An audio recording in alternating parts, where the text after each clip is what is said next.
All right, y'all, welcome back to the show. It's Antiwar Radio, Chaos 95.9 in Austin, Texas. A little Tribe Called Quest for you there. And introducing our next guest, it's Murray Polner. He's the author of No Victory Parades, The Return of the Vietnam Veteran, and he's the co-editor with Thomas E. Woods, Jr. of We Who Dared Say No to War. He's written for the New York Times, the Washington Monthly, Commonweal, The Nation, Columbia Journalism Review, The Jewish Week, among others. And he also wrote Branch Rickey, a biography, and Disarmed and Dangerous, The Radical Lives of Daniel and Philip Berrigan. He lives in New York, and I'm sure is all snowed in today. Welcome to the show, Murray. How are you doing? Thank you very much. Doing fine. Well, I'm very happy to have you here on the show, and I read this great article that you wrote in the American Conservative magazine called Left Behind, Liberals Get a War President of Their Very Own. But before we get into the substance of this, I think it's noteworthy that Tom Woods, who I guess is really a plumb-line libertarian now, but who came from the right, and you collaborated on editing this book, We Who Dared Say No to War, this collection of anti-war speeches from throughout American history. And it was significant because you have a very different political background than Tom. Is that right? Very different, very much different. Tom came to me, about 2 years ago, and had this, I don't know how he connected with me. I think he had taught in a college where I had once taught. And we met on some terribly rainy day, and he said he had this idea in mind. The fact is, I have been writing articles, op-eds, urging all people who are anti-war, not necessarily pacifists, just against constant, persistent warfare, to sort of find a common denominator, even if you would disagree on taxes or abortion or whatever. And Tom and I disagree on many things, but on what I consider to be the bedrock common denominator that we have, that is opposed to America's obsession with war and our strong obsession with civil liberties, we agreed to go ahead, and it was a perfect marriage.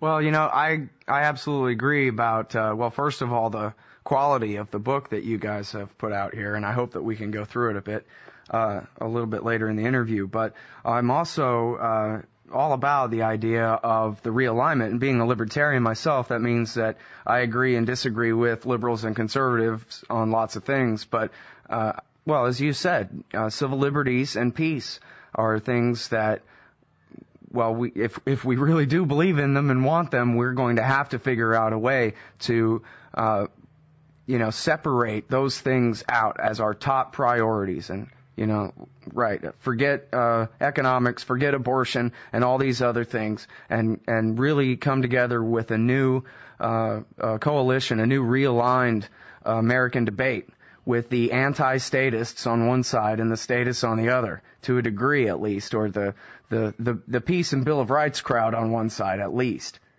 Well, let's hope that there is a nascent anti-war movement that will arise before the next election. Well, as you say in your recent article here at the American Conservative, which, again, is an example of this realignment. They're the paleo-conservatives and have always been opposed to the Iraq War over there at the American Conservative magazine, Scott McConnell and all those guys, and oftentimes publish liberals and leftists such as yourself, Glenn Greenwald, Philip Weiss, and others on these issues, these most important issues we agree about. And Norman Mailer. Yeah. When he was still alive. But you also do say in here that anti-militarism is very much an American tradition, but it has never been a majority position. And I guess really, to me at least, it seems like the major reason for that is because they've been able to keep us divided on social issues and just, basic kind of cultural norms, whether you're tend to be a conservative Christian type or more of a liberal hippie type or whatever. Like, these divisions are what keeps us from getting the people who tends to keep us from getting the people who agree on these most important issues from coming together. His anti-militarism is an American tradition, but as I have said, it's never been a majority position for many reasons. But of course, patriotism, nationalism is instinctive in the hearts of most Americans. However, they define it differently. Wars are always cheered with flags waving. I always look back at I don't look back. I read about World War I, when the British generation that was so badly wounded and killed, so many of them in World War I, where they would write, the poets especially would write about the crowds cheering them off to war. And they would ask after a while, what were they cheering? Death, killing, pain, suffering. It's our war military tradition. It isn't a military, but we're not a garrison state, at least not yet.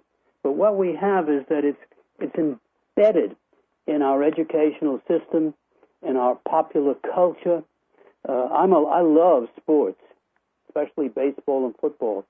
And I wrote an article some years ago for The Nation asking why Carlos Delgado, who was then a first baseman for the Toronto Blue Jays of the American League, was booed by all the living room heroes, stay-at-home heroes in Yankee Stadium because he refused to stand for God Bless America, which Steinbrenner insisted be played on the seventh inning stretch at every Yankee home game. I mean, after all, Irving Berlin wrote a pop song. We might as well stand for I Love Christmas or something of that sort. And he was booed. And my article was that there always have been an association of the military with sports. For example, F-16s flying over the Super Bowl and things of that nature. Opening games where the flag is carried by a detachment of American Marines. I have nothing against Marines. I served in the Naval Reserve and in the Army, both. But I must say it has nothing to do with sports. But it's associated. The love of America, it equals to them the beginning of all wars. Until the body bags come back, until their children don't come back or come back with various diseases damaged in body and mind. And it's very difficult to point out that at every war we've had, except for the good war, which was probably the only reasonable war we had, World War II, every war we had have begun for questionable reasons, been saluted and cheered, and then where the population ultimately turned against them. One of the things Tom Woods and I turned out in our book, people were shocked that Abraham Lincoln was a bitter critic of the Mexican War, and he denigrated President James Polk in a way that one would think almost an insult if we were against an American president. So it's never been a majority position, but at times when the wars get very badly, are going on very badly, as in that failed war, that war that should never have been fought in Vietnam, where roughly 58,000 men died immediately, and many more have died since of various ailments. When that was happening, people turned against it. And then eventually Americans seem to have a very short memory, and sometimes I think, as one writer once wrote, we're amusing ourselves to death. Yeah. It's Neil Postman's right. words there, right? Yeah. Famous remark. Yeah. I met him once, and I said, Neil, that's the best remark I've heard since. Well, I don't think I read that one. I think I read the Technopoly, the other one. But anyways, this goes along with kind of the whole neoconservative Leo Strauss thing where, you talk about sporting events and militarism and all that, where this is what makes us Americans, right? This becomes the thing that we can all identify with, that we all believe in at the same time, that makes us the same as each other or something. This is why they call it national greatness conservatism over at the Weekly Standard, because it gets everybody saluting the same thing at the same time. As long as their kids don't go into service. Yeah, right, of course. All right. Now, yeah. Michael Ledeen sent his son, but that guy, he's a true believer.